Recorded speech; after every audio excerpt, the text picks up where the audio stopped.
That's where I've spent last night. A place called Pissos. Or I suppose if things get if things are tough, you might turn to that. And if things get really tough, you might turn to that. So there we go. We got the perfect combination of oh, things are really bad, I think I better hit the and all things are now so bad, I think I better ask for a bit of there we go. Anyway, lovely. Sounds more like a Greek island or something like that. Pissos or Pissos. Not quite sure how you pronounce it really. Pissos. Pissos. Pissos. I don't know. Anyway, something like that. But that's where we were last night. First night, the temperature plummeted to below zero. Ice. Ice. A thin layer of ice on the outside of my tent and on one of the straps of my rucksack. Fortunately, not ice on my moustache and beard. My fingers were a little numb this morning.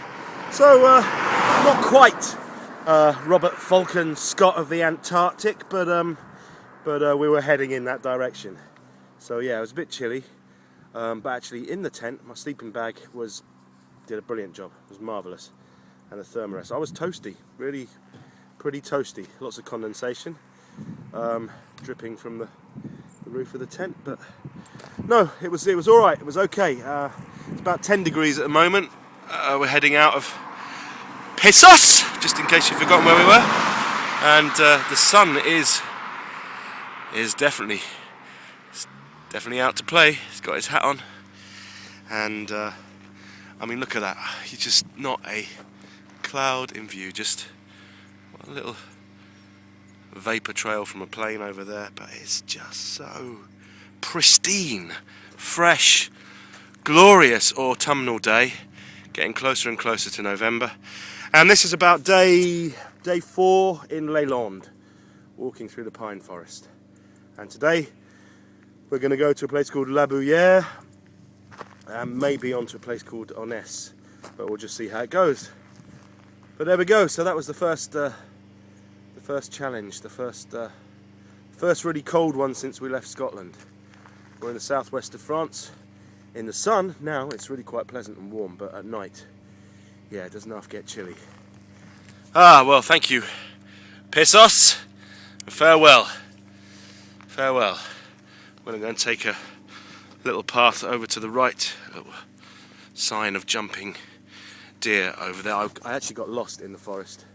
Not last night, the night before, on my way to Soignac. When I say lost, I wasn't lost because I knew I could backtrack along a certain trail, but I still spent 2.5 hours walking around and an hour in the pitch black in the forest.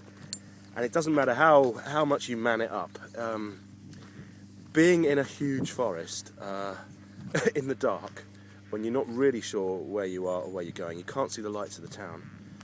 It's you get a little bit of the old going on. It's amazing. Every noise, you become aware of everything. And when I finally decided to backtrack, having gone through a very bizarre military type setup, a little camp, I think it was. Presumably it's used by a bunch of guys that like to go shooting at weekends. There was like a tower with camouflage, and there was a kind of almost like a permanent bivouac installed. But there are all these like cables and pulleys and weight systems, and I swore that at any moment that I was going to hear this and I was going to be, by my gonads swinging from a tree, caught in some kind of man trap.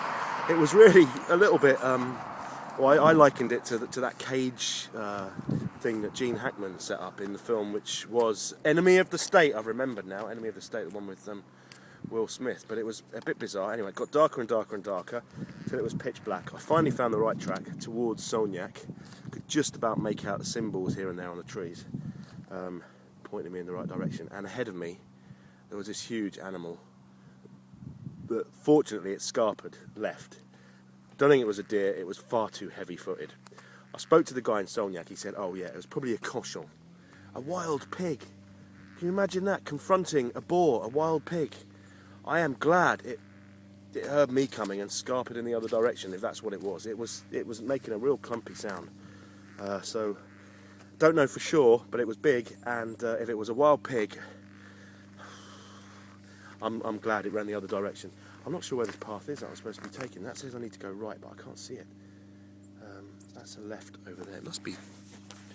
Don't know what sablonneuse is in French. Sablonneuse probably means completely hidden and you won't find it, or something like that. No, that says that's got a cross on it, so it's not there. But that definitely says go left. Is it by this tree here? I don't know. Anyway, right. I think it's through there. Right. Okay. It's because they're building and they put a fence up. That's why, so you can't see. Okay. Right. I'm gonna go and walk on the correct path. And à tout à l'heure. Bonne journée.